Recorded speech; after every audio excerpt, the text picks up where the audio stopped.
रमज़ान ये सिर्फ एक महीना नहीं, ये वो वक्त है जब ज़मीन और आसमान के दरमियान एक ख़ास ताल्लुक़ कायम होता है। ये वो महीना है जब तारीख़ का सबसे अजीम वाक़या शुरू हुआ, वो लम्हा जिसने हमेशा के लिए इंसानियत की तकदीर बदल दी। 1400 साल पहले अरब के खुश्क पहाड़ों के दरमियान एक गार में खामोशी छाई हुई थी। ये गार हिरा था। इसी गार में मोहम्मद इब्न अब्दुल्लाह इबादत में मसरूफ़ थे। वो दुनिया के शोर से दूर सिर्फ अपने रब की तलाश में थे। और फिर रमज़ान की एक रात वो लम्हा आया जिसका इंतज़ार ज़मीन और आसमान दोनों कर रहे थे। अल्लाह ताला फरमाता है, रमज़ान का महीना वो है जिसमें कुरान नाजिल किया गया, लोगों के लिए हिदायत और हक व बातिल में फ़र्क करने वाली वाज़े दलीलों के साथ। सूरत अल-बकरा 2:1-8-5। इसी महीने में फ़रिश्ता जिब्राइल अलैहिस्सलाम नाजिल हुए और पहली वही नाजिल हुई। ये वो लम्हा था जब अंधेरों में डूबी दुनिया को रोशनी मिली।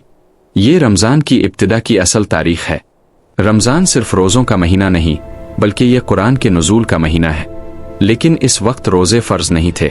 नबी करीम मक्का में 13 साल रहे और रमज़ान आता और जाता रहा। फिर एक अजीम वाक़या पेश आया, हिजरत। मुसलमान मक्का से मदीना हिजरत कर गए।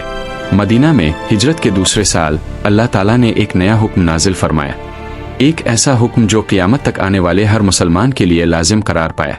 अल्लाह ताला फरमाता है, ए ईमान वालो, तुम पर रोज़े फ़र्ज़ किए गए हैं जैसे तुमसे पहले लोगों पर फ़र्ज़ किए गए थे, ताकि तुम तक़वा हासिल करो।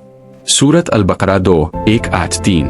ये हिजरत के दूसरे साल यानी 2 हिजरी में रमज़ान के रोज़े फ़र्ज़ किए गए। ये सिर्फ भूखे और प्यासे रहने का हुक्म नहीं था, ये एक रूहानी इनकलाब था। दिन के वक्त मुसलमान खाने पीने और अपनी ख्वाहिशात से रुक जाते थे, लेकिन असल मकसद जिस्म को तकलीफ देना नहीं था। असल मकसद दिल को पाक करना था, तक़वा पैदा करना था। रमज़ान वो महीना बन गया जिसमें मुसलमान अपने रब के करीब होते हैं। ये वो महीना है जिसमें जन्नत के दरवाजे खोल दिए जाते हैं और जहन्नम के दरवाजे बंद कर दिए जाते हैं, जैसा कि सही बुखारी और सही मुस्लिम की अहादीस में आया है। इसी महीने में एक और रात है, एक ऐसी रात जो 1000 महीनों से बेहतर है। अल्लाह ताला फरमाता है, लैलातुल क़द्र 1000 महीनों से बेहतर है। 97:3। ये वो रात है जब फरिश्ते ज़मीन पर नाजिल होते हैं। ये वो रात है जब तकदीरें लिखी जाती हैं, और ये सब रमज़ान में होता है। पहला रमज़ान जब मुसलमानों पर फ़र्ज़ हुआ वो आसान नहीं था, गर्मी, भूख और प्यास, लेकिन ईमान इससे ज़्यादा मजबूत था। इसी रमज़ान में इस्लाम की पहली बड़ी जंग बदर भी हुई। 17 रमज़ान 2 हिजरी को मुसलमान सिर्फ 313 थे और दुश्मन 1000, लेकिन अल्लाह की मदद आई।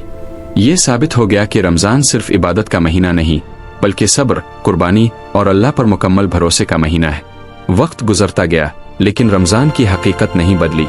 हर साल जब रमज़ान आता है तो वो हमें इसी तारीख़ की याद दिलाता है। ये हमें याद दिलाता है गार हिरा की वो रात, पहली वही का वो लम्हा, और वो दिन जब अल्लाह ने रोज़े फ़र्ज़ किए।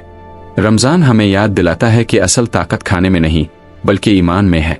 ये महीना इंसान को बदल देता है, ये दिलों को जिंदा करता है, ये गुनाहों को धो देता है, और ये इंसान को इसके रब के करीब ले आता है। रमज़ान की तारीख़ सिर्फ माजी की कहानी नहीं, ये हर साल जिंदा होती है, हर इफ्तार, हर सहरी और हर दुआ में। ये वो महीना है जिसे अल्लाह ने खुद मुंतखब किया, और यही रमज़ान की असल इब्तिदा है।